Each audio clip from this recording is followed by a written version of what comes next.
국무조정실 이 차장님 나와 계신가요? 네, 이 차장 나와 있습니다. 여기. 예. 통합돌봄제도 관련해서 간단하게 여쭤보겠습니다. 이재명 정부에서 가장 대표적인 민생 현안 중 하나가 바로 고령화 또 장애, 의료 위험 시대의 핵심 과제인 통합돌봄제도로 알고 있습니다.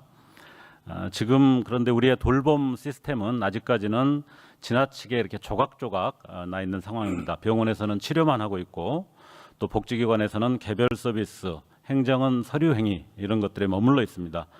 그런 조건 속에서 사실상 아직까지 가족이 이 모든 짐을 떠안고 있는 그런 현실입니다.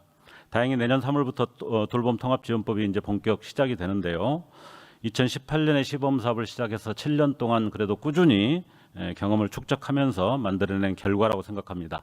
그런데 이제 내년에 이 사업을 본격 시행하는 데 있어서 예산이 뒷받침이 돼야 되는데 여러 전문가들이 보기에 이 정부 예산안, 현재 예산안은 이 제도를 제대로 뒷받침하기에는 부족하다. 이런 지적들이 많습니다. 현재 예산이 내년도 얼마가 책정이 돼 있죠? 777억 원 이렇게 편성돼 있는 걸로 나옵니다. 예산 항목을 좀 보면은 이게 아직까지는 전국적으로 이 통합 돌봄 제도를 우리 사회에 정착하기에는 내년도에 좀 미흡하다 이런 평가들이 많은데요.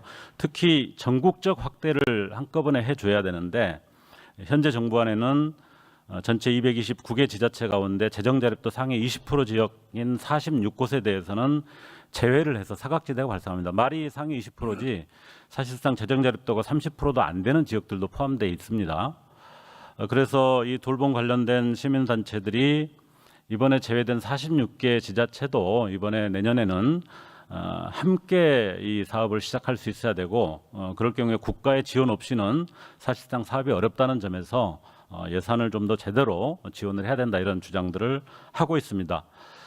또 이 주무부처인 복지부의 정인경 장관도 모든 시군구에 지원하는 것이 적절하다 이런 의견을 밝히고 있고요. 그렇게 하려면 한 17억 원 정도의 예산 증액이 필요한데 복지 상임위에서는 12일에 전체위에서 증액안이 통과됐다고 합니다. 국무조정실에서 전체적인 이 관련된 부처들이 함께 통합하고 함께 진행하는 데 통합 조정 기능을 맡고 있지 않습니까? 그런 차원에서 취약지역 의료서비스 확충 예산 증액을 통해서 빠진 46개를 포함한 모든 지자체가 이 사업을 한꺼번에 할 수 있도록 기재부하고 논의 과정에서 좀 적극적으로 증액안이 반영될 수 있도록 신경 써주시는 그런 역할을 좀 해주시겠습니까? 네, 의원님 말씀 충분히 공감하고요. 국회 논의 과정에서 좀 적극적으로 참여하도록 하겠습니다. 예, 이런 예산 증액과 함께 중요한 부분이 제대로 이 통합돌봄 사업이 진행되는 데 있어서 인력 문제입니다. 항상 인력이 제대로 따라가지 않으면은 사업 자체가 어려워지는데요. 현재 보건복지부에서 이것 통합돌봄 서비스를 본격 시행할 때 어느 정도 인력이 소요될 거냐 하는 용역을 한국보건사회연구원에서 의뢰해서 진행 중인데 대략 현재까지 연구 결과에 따르면은 내년 3월 본격 시행하려면 전국 지자체 한 7,000에서 7,200명 정도가 추가 배치돼야 하는 것으로 연구에서는 잠정 추산을 하고 있다고 합니다. 그런데 현재 정부의 계획에는 추가 인력수를 2,400명 정도로만 지금 책정을 하고 있습니다. 그래서 이 연구원에서 연구한 최소한의 어떤 적정 전담 인력 7,200명의 3분의 1 정도밖에 안 되고 있습니다.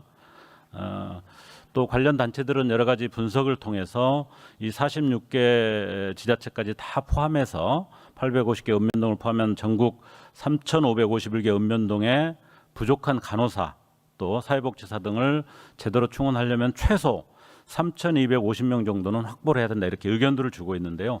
그렇게 해야만 정상적으로 전국적인 통합 돌봄 사업이 내년도에 본격적으로 진행할 수 있다 이런 판단인 겁니다. 실제로 이렇게 예산뿐만 아니라 인력이 제대로 뒷받침되지 않은 채로 통합 돌봄이 시행되면 기왕에 있던 인력들이 쪼개기를 해서 그 일에 다 이렇게 투여될 수밖에 없지 않습니까? 공무원이라는 게 일을 안 할 수가 없기 때문에 그럴 경우에 2013년도에 우리나라의 어떤 복지 사업이 굉장히 팽창하던 시기에 있었던 복지공무원 사회 비극이라는 그런 결과를 이번에 또 재현할 수도 있다는 점, 이런 점들을 굉장히 고려를 해야 됩니다. 이 복지 사업은 행정은 굉장히 급증하는데 인력이 뒷받침되지 않으면 당시에 경무에 시달리던 복지 공무원 5명이 연이어 자살하는 그런 사태도 있었지 않습니까?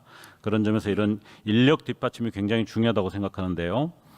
현재 뭐 예산이나 여러 가지 계획 속에 있는 인력 확충 계획은 그대로 진행하더라도 내년도 사업 시행할 때 필요한 부족한 부분을 사회복지직, 간호직 등의 현재 민간 인력으로 돼 있는 분들이 상당히 많이 있는데 그분들을 참여시켜서 함께 활용할 수 있는 이 투트랙 접근이 필요하다고 보는데 이런 방안에 대해서는 좀 어떻게 생각하십니까? 지금 하여간 적정한 인력이 균형 있게 배치되는 게 굉장히 중요하다고 생각을 하고요. 관계 부처들이 같이 검토를 하고 있는데 저희도 같이 참여해서 의원님 말씀 취지를 충분히 이해를 하기 때문에 적절하게 사업 추진하는 데 차질이 없도록 배치될 수 있도록 잘 살펴보겠습니다. 예, 뭐 행안부 등과 그런 협의 자체가 쉬운 일은 아니겠습니다만은 협의도 잘 해주시고 또 당장 확보되지 못하는 부분과 관련해서는 민간 인력들을 어떻게 잘 결합해서 할지 하는 부분도 투트랙으로 잘 준비를 해주시길 부탁드리겠습니다. 이재명 정부 스스로가 이 제도를 도입했기 때문에 너무 잘 알겠습니다만은 통합돌봄은 단순한 복지 정책을 넘어서는 중요한 정책 과제라고 생각합니다. 그동안 가족들이 다 짊어졌던 이 짐을 국가가 대신해서 한 사람의 일상을 제대로 좀 지탱하는 그런 제도라고 볼 수 있고요. 특히 요양원에 그냥 방치되거나 외롭게 죽음을 맞이하는 것이 아니라 지금 사는 곳에서 제대로 돌봄을 누릴 수 있도록 하는 이 통합 돌봄 사업이 내년도 시행할 때 너무 혼란하지 않게 제대로 정착될 수 있도록 국무조정실이 관련돼 있는 여러 부처들을 좀 통합하고 조정하는 역할뿐만 아니라 예산과 인력 부분을 확충하는 데 있어서도 복지부하고 협력해서 기재부나 행안부를 잘 설득하는 역할들을 적극적으로 해주시기를 부탁드리겠습니다. 그렇게 하겠습니다.